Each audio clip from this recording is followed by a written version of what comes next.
નમસ્કાર, સ્વાગત છે આપનું ડે સ્પેશિયલ કાર્યક્રમમાં. આપની સાથે હું છું શિવાની. ડે સ્પેશિયલમાં આજે વાત કરવી છે કે એક પછી એક સ્થાનિક સ્વરાજ્યની ચૂંટણી નજીક આવે છે ત્યારે દરેક પક્ષ એક્ટિવ થતા હોય છે, દરેક પક્ષ સક્રિય થતા હોય છે અને મતદારોને રીઝવવા માટેના પ્રયત્નો પણ કરાતા હોય છે. ત્યારે આજે ડે સ્પેશિયલમાં વાત કરવી છે કે જે પ્રકારે ચૂંટણી નજીક આવતા જ પક્ષ પલટો વધારે જોવા મળતો હોય છે, તેવી જ રીતે વધુ એક પક્ષ પલટો એટલે કે રાજુ કરપડાએ હવે ભાજપનો કેસરીઓ ધારણ કર્યો છે. એ રાજુ કરપડા કે જેઓ આપમાં રહીને ભાજપ વિશે વાત કરતા હતા, ભાજપ વિશે ઓપોઝિટ રહીને જે બોલતા હતા કે ભાજપ દ્વારા ખેડૂતોનો ન્યાય નથી આપવામાં આવતો, ખેડૂતોના મુદ્દાઓ નથી સાંભળવામાં આવતા, અને એ જે ખેડૂતોનો અવાજ રાજુભાઈ જ્યારે હવે ભાજપમાં જોડાયા છે ત્યારે અનેક તર્ક વિતર્કો પણ થઈ રહ્યા છે. તો એક તરફ ભાજપમાં જે ઉમેદવારોના નામ જાહેર કરવા માટે જે ગાઈડલાઈન જાહેર કરવામાં આવે છે, ઉમેદવારોની પસંદગી વખતે જે ક્રાઇટેરિયા નક્કી કરાયા છે એમાં નો રિપીટ થિયરી ની વાત કરે છે. 60 વર્ષથી ઉપરના વધુના ઉંમરના ઉમેદવારને ટિકિટ નહીં આપવામાં આવે તેવી પણ વાત કરે છે. એટલે એક તરફથી આટલી બધી જે ગાઈડલાઈન ઉમેદવારોની પસંદગી માટે રાખવામાં આવી, તો બીજી તરફ જે જૂના જોકીઓ છે તેમની પણ કંઈક બાદબાકી થઈ રહી છે. તો નવા ચહેરાઓને ટિકિટ આપવામાં આવી રહી છે. રાજુ કરપડાની વાત કરવામાં આવે તો જે રાજુ કરપડા ભાજપમાં જોડાયા બાદ તે સ્થાનિક સ્વરાજ્યની ચૂંટણી પણ લડવાના છે અને ખાસ કરીને મૂડી બેઠક ઉપરથી તેઓ ચૂંટણી લડશે. સુરેન્દ્રનગર જિલ્લાના જે પંચાયતમાં મૂડી બેઠક પરથી તેઓ ચૂંટણી લડી શકે છે. ત્યારે આ જે ચર્ચાઓએ તેજ પકડ્યું છે, આને કારણે પક્ષને પણ ક્યાંક અસર થઈ શકે છે. તો પક્ષપલટાની મોસમ પણ જોવા મળી છે. એટલે ચૂંટણીનો જે ચગદોડ જોવા મળે છે, જેમાં આયારામ ગયારામ જેવી પરિસ્થિતિમાં દરેક અત્યારે પક્ષ મુકાતો હોય છે. તો આના વિશે વાત કરીશું. આપણે સાથે ચર્ચામાં જોડાયા છે અશોક પંજાબી કે જેઓ કોંગ્રેસના નેતા છે. અશોકજી, સ્વાગત છે આપનો કાર્યક્રમમાં. નમસ્કાર. અશોકજી, જ્યારે કોઈ પણ ચૂંટણી આવે, ના ફક્ત સ્થાનિક સ્વરાજ્ય પરંતુ કોઈ પણ નાનામાં નાનું ઇલેક્શન પણ આવતું હોય છે, ત્યારે પણ પક્ષ પલટો આપણને જોવા મળતો હોય છે. તો આ તો સ્થાનિક સ્વરાજ્ય છે. ત્યારે સ્થાનિક સ્વરાજ્ય પહેલા આ પક્ષ પલટો જે અત્યારે જોવા મળી રહ્યો છે તેના વિશે આપ શું કહેશો? આ જે છે દુઃખદ છે ને કમનસીબ બાબત છે કે ચૂંટણી આવે ત્યારે લોકો જે છે પોતાની વફાદારી બદલતા હોય છે. હકીકતમાં તો રાજકીય પક્ષની પોતાની અંગત પોતાની વિચારધારા હોય છે, આગવી એની સમજ હોય છે, રાજકીય લાઈન હોય છે, અને કોઈ પણ પક્ષનું કાર્યકર્તા પોતાની પક્ષની વિચારધારાને માનીને ચાલતો હોય છે. એટલે એનાથી તો પક્ષ બને છે. જો પક્ષના કાર્યકર્તાઓ પોતાની વિચારધારા છોડી દે અથવા વિચારધારા સાથે જે છે એ ક્યારેક છૂટછાટ લે તો પક્ષ ચાલી જ ન શકે. પણ હવે શું છે કે ચૂંટણીઓ જ્યારે આવે છે તો ચૂંટણી માત્ર ને માત્ર સત્તા પ્રાપ્તિનો એક માધ્યમ બની ગઈ છે કે ચૂંટણીથી તમે ચૂંટાઈ આવો અને ચૂંટાઈને સત્તા મેળવો અને સત્તા મેળવવાથી તમારે જે કરવું એ કરી શકો. એટલે સત્તા જે છે એ મહત્વની બની ગઈ છે. આ કમનસીબ બાબત છે. છતાં પણ આપણા દેશમાં હજુ પણ આપણે કહી શકીએ છીએ કે મોટા ભાગના લોકો રાજકીય પક્ષો સાથે બંધાયેલા છે અને રાજકીય પક્ષો સાથે રહે છે. અને જે તમે એક દાખલો આપ્યો કરપડાનો કે જોડાઈ ગયા અને હવે ચૂંટણી લડવા માંગે છે, તો આ કોઈ નવી વાત નથી. હું આપને કહું, એક જમાનાની અંદર ભજનલાલ જે છે એ આખીની આખી પોતાની પાર્ટી, ભજનલાલની અનેક અલગ પાર્ટી હતી હરિયાણામાં, ભજનલાલ, બંસીલાલ ને 3 હતા. તો આખો ભજનલાલ આખી પોતાની પાર્ટી લઈને કોંગ્રેસમાં જોડાઈ ગયો હતો સમગ્ર.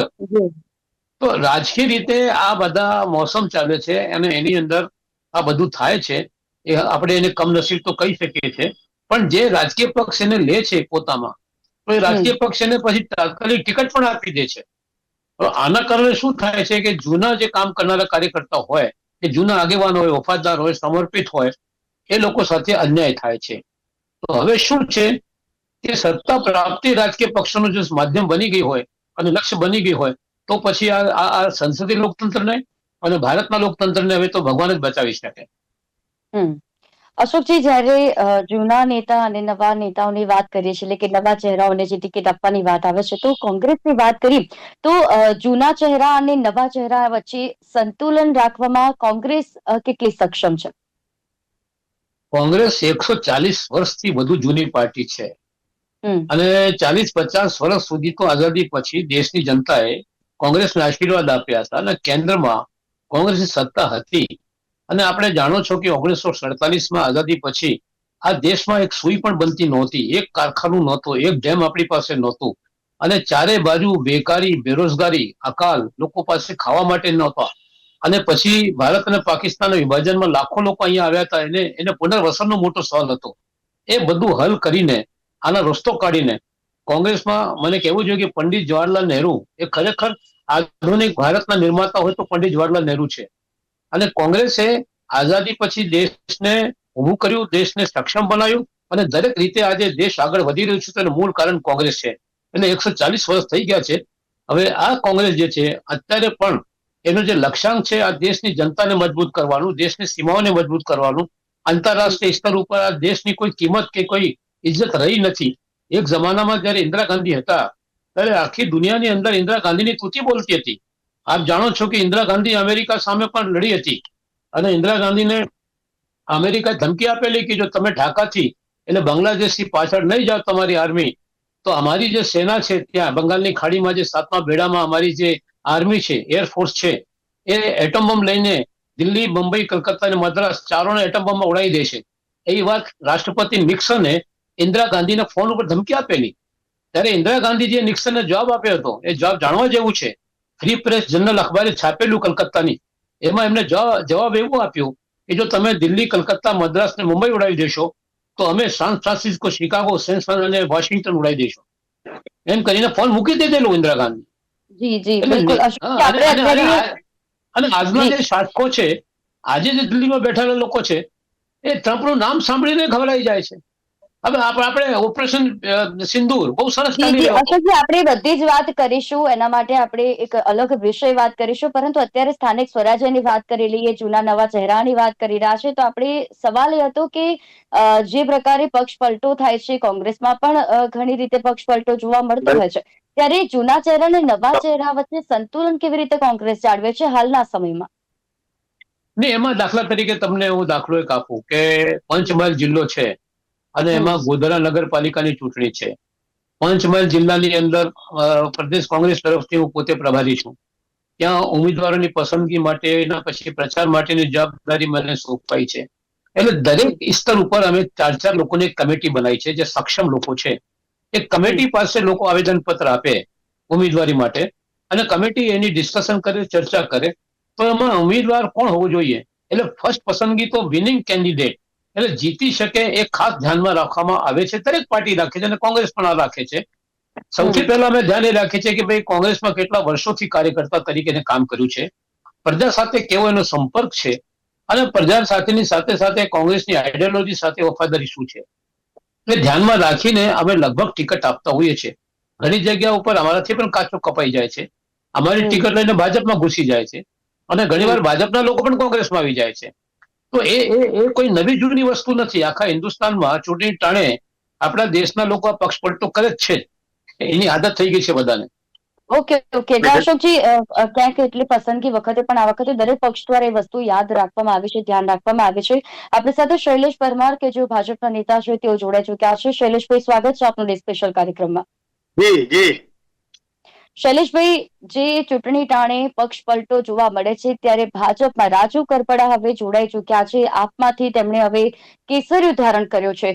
તો ચૂંટણી નજીક આવતા જ આ પક્ષ પલટો જયારે વધી જતો હોય છે, એક પછી એક ઉમેદવારો જોડાતા હોય છે અને એક પછી જયારે નેતાઓની વાપસી થતી હોય છે, ત્યારે હવે રાજુ કરપડા જયારે આપમાંથી ભાજપમાં જોડાયા છે, એ જ રાજુ કરપડા કે જેઓ આપમાં રહીને ભાજપ વિશે બોલતા હતા, ભાજપની સરકાર વિશે બોલતા હતા અને જે ખેડૂતોનો અવાજ બન્યા હતા, હવે તે જ ભાજપમાં જોડાયા છે. આના વિશે આપ શું કહેશો એક પક્ષ તરીકે?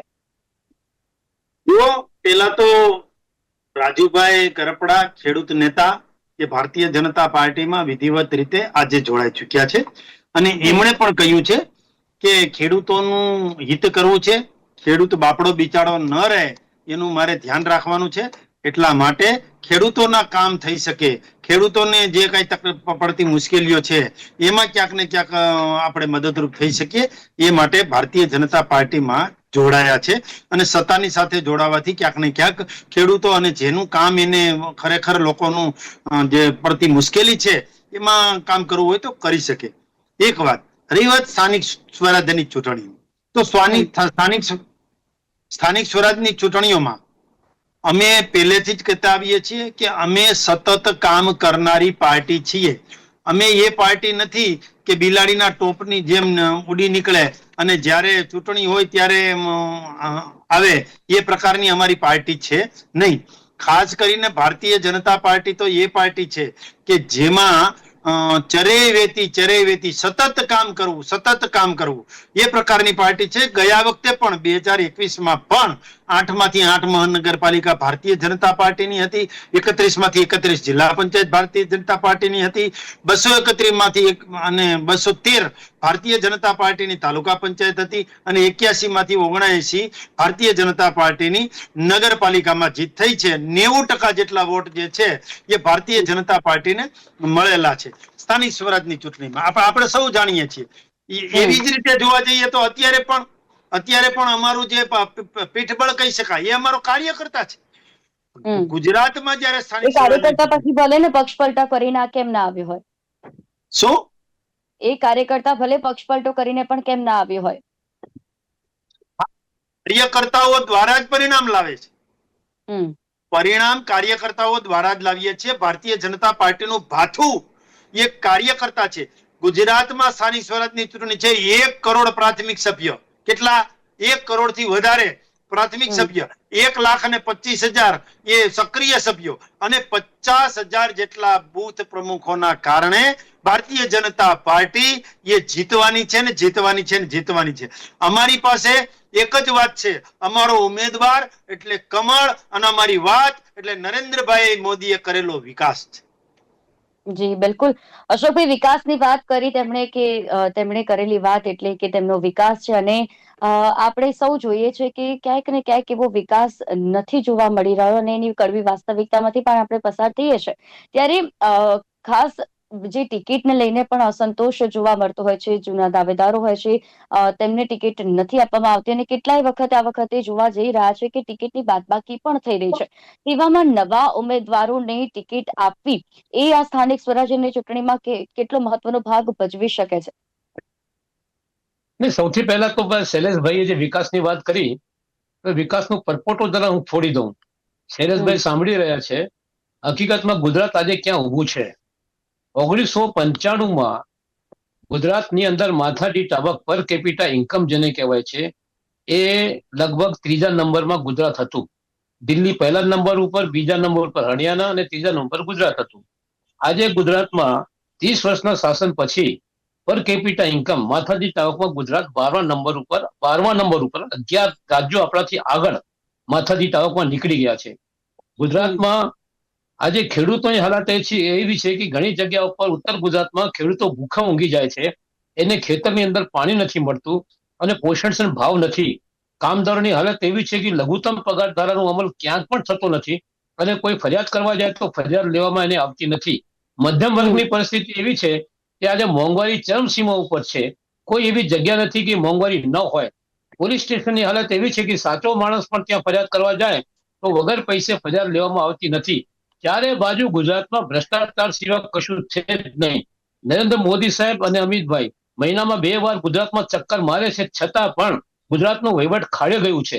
એટલું જ નહીં, લેકિન વડોદરાના 4 ધારાસભ્યોએ પોતે રાજીનામું આપી દીધેલું કે વહીવટી તંત્ર અમારી વાત સાંભળતા નથી. અને એક વાત તો આપણી બેન જે મુખ્ય પ્રધાન હતી, અત્યારે યુપીમાં ગવર્નર છે, એમને પણ પોતે કબૂલ કર્યું હતું કે આ તંત્ર અમારી વાત સાંભળતો નથી. એટલે ગુજરાત ક્યાં ઊભું છે આજે? આજે આ સવાલ પૂછવાનું મન થાય છે. આ ભાજપ વાળાઓને, ખાસ કરીને અમારા મિત્રને સવાલ પૂછું છું. વાતો તમે મોટી મોટી કરો છો. ભૂપેન્દ્રભાઈ માણસ બહુ સારા છે, પણ વહીવટમાં ક્યાં ઊભા છે? આજે કોણ વહીવટમાં ભૂપેન્દ્રભાઈની વાત માને છે?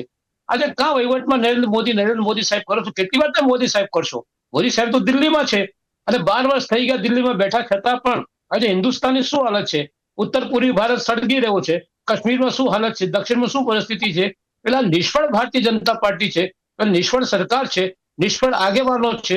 એટલે આ ચૂંટણીની અંદર પ્રજા આ વાતની નોંધ લેશે અને કોંગ્રેસ જેને 40-50 વર્ષ સુધી દેશની અંદર શાસન ચલાવીને દેશને ઉભું કર્યું અને દેશને દિશા આપી, એક જગ્યા આપી, શાસન હોવા છતાં પણ જનતા દ્વારા એવો મત કેમ નથી આપવામાં આવતો કોંગ્રેસને? તો પછી કારણ શું? કારણ કે જે આપણે સ્થાનિક સ્વરાજ્યની અગાઉની વાત કરી, એના પરિણામોની વાત કરી, તો ત્યારે પણ ભાજપ જે 90% સીટ તેમણે મેળવી ચૂક્યા હતા, તો ત્યારે પણ મતદારોનો મિજાજ કંઈક આ પ્રકારે જોવા મળ્યો હતો. ને એટલા જ માટે ચલો સ્થાનિક સ્વરાજ્ય જોઈએ, વિધાનસભા જોઈએ, લોકસભા જોઈએ, આ બધામાં ભાજપનું જે મતદારો તરફનો જે મિજાજ જોવા મળ્યો છે તે આપણે સૌએ જોયો. તો પછી કેમ કોંગ્રેસનો મિજાજ કોંગ્રેસ તરફ નથી લોકો જઈ રહ્યા? જો વિકાસ નથી જ થતો તો પછી કોંગ્રેસ તરફ કેમ નથી કોઈ જતા?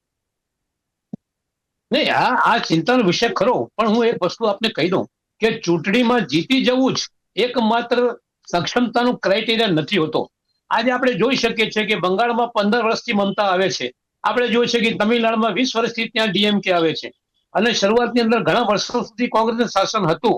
એટલે ચૂંટણી એક જુદી વસ્તુ થઈ જાય છે, અને ચૂંટણીની અંદર ઘણા પરિબળો કામ કરતા હોય છે. અને ભારતીય જનતા પાર્ટી માત્ર ને માત્ર હિન્દુ મુસલમાન અને પાકિસ્તાન સિવાય બીજો કોઈ મુદ્દો એમની પાસે હોતો નથી. આજે બંગાળમાં મમતા બહુ સરસ રીતે એમને જે છે એ પડકાર ફેંકી રહી છે. તો ઓકે, બંગાળમાં હિન્દુ અશોકજી, આપણે આગળ મુસલમાન વાત કોશિશ કરીશું. કરે છે. આપણે ગુજરાત વિશે જ વાત કરી, આગળ આપણે વાત કરીશું. શૈલેષભાઈજી, તમે શું કહેવા માંગતા હતા? પિનલજી, હાલો.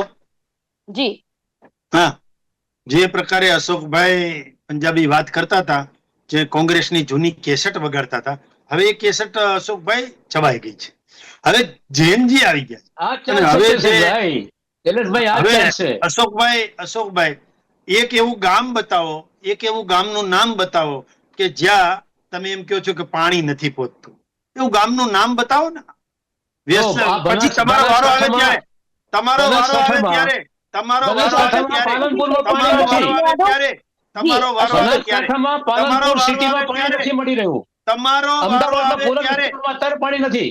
તમારો તમે વારો વાત આવે કરો છો ત્યારે, પાણી જલથી જલ, જલથી નલ, જલથી જલ. ઓકે, તમારો અશોકભાઈ, આપણે વારો આવે શૈલેષભાઈને પછી જવાબ આપી ત્યારે, દઈશું. જી જી, અશોકભાઈ, તમે પછી જવાબ આપી દેજો. શૈલેષભાઈ એક એમની વાત વખતની ગાડી થઈ ગઈ અશોકભાઈ એમને તમારી. જવાબ જ શૈલેષભાઈ મને પ્રશ્ન પણ તમે પૂછે, મને ઘણા જવાબ સવાલ આપવો પડે ને પૂછ્યા હતા, એમને. મેં વચમાં બોલ્યો છું. આમ બંને તમે રીતે સવાલ પૂછ્યા, મેં આપણે વચમાં વાત બોલ્યો છું. કરશું. લોકોને ઉલ્લુ જી, બનાવો છો. શૈલેષભાઈ, અશોકભાઈ, જો આમ બંને રીતે આવી રીતે વાત થશે તો કોઈની વાત રજૂ નહીં થઈ શકે સારી રીતે. પણ હું એની અને, વચમાં બોલ્યો છું. જી, અશોકભાઈ, શૈલેષભાઈને બોલી લેવા દો, મેં પછી શબ્દ આપણે બોલ્યો છું. તમારી પાસે આવીએ છીએ. જી શૈલેષભાઈ, અશોકભાઈ, તમારા આ વાત તમને રજૂ ક્યાંથી કરશો. બીમારી થઈ ગઈ વચમાં બોલવાની?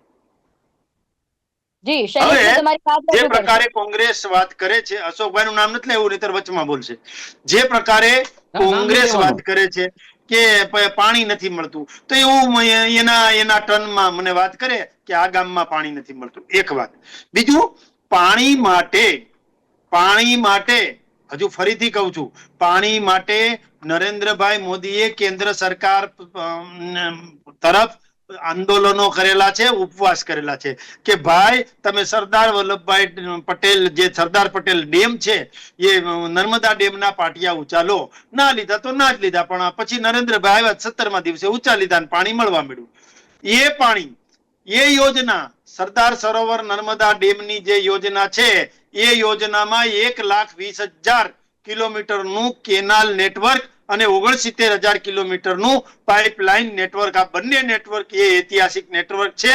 સૌની યોજના અને સુફલામ યોજનાના કારણે કચ્છ અને કાઠિયાવાડ અને ઉત્તર ગુજરાતમાં પાણી આવે છે. બીજી વાત, કેનેલ બાકી એક છે. એવો પોલીસ વાળો કે પોલીસ સ્ટેશન મને બતાવે કે જ્યાં ફરિયાદ લેવા ગયા હોય. હું બીજી વાત નથી કરતો, હું એવું નથી કહેતો પોલીસ વાળા બધા સારા છે. ફરિયાદ લેવા ગયા હોય, ફરિયાદ દેવા ગયા હોય, ફરિયાદ લેવાના પૈસા માંગ્યા હોય. એક વાત. બીજું, અમે જે બોલીએ છીએ એ કરીએ છીએ. અમે કામના આધારે મત માગીએ છીએ. અમે આપેલા વચનો પૂરા કરવા કટિબદ્ધ છીએ. અમારા માટે તો ટ્રિપલ એન્જિનની સરકાર છે. મોસાળે જમણ અને મા પીરસનારી. અત્યારે આપણે વાત કરીએ રાજુ કરપડાની, તો રાજુ કરપડા જ્યારે હવે ભાજપમાં જોડાયા છે ત્યારે તેમને ટિકિટ આપવામાં પણ આવવાની છે, ત્યારે ટિકિટ આપવા પાછળનો માપદંડ શું ગણવામાં આવે? કારણ કે તે જ રાજુ કરપડા કે જે ભાજપ વિરુદ્ધ બોલતા હતા, અને તેમણે એવું કીધું હતું કે ખેડૂતોના કાર્ય જે છે તે આ સરકારમાં નથી થતા અને એ તેમનો અવાજ બનવાના છે. ત્યારબાદ રાજુ કરપડાનું જે આ ભાજપમાં જોડાવવું અને ત્યારબાદ હવે તેમનું એવું કહેવું કે હવે ખેડૂતોનું કામ થશે, તો તેમણે આપમાં રહીને પણ આ જ વસ્તુ કીધી હતી.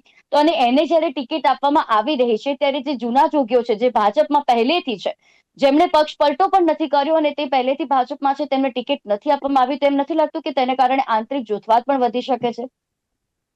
જી, હજુ રાજુ કરપડા જોડાયા છે અને એમણે એવી પણ સ્પષ્ટતા કરી છે કે ટિકિટ માટેની કોઈ યોજના પણ નથી અને વાત પણ નથી. ને હજુ ભારતીય જનતા પાર્ટીએ કોઈને પણ ટિકિટ માટેની કે લડવા માટેની જાહેરાત કરી નથી.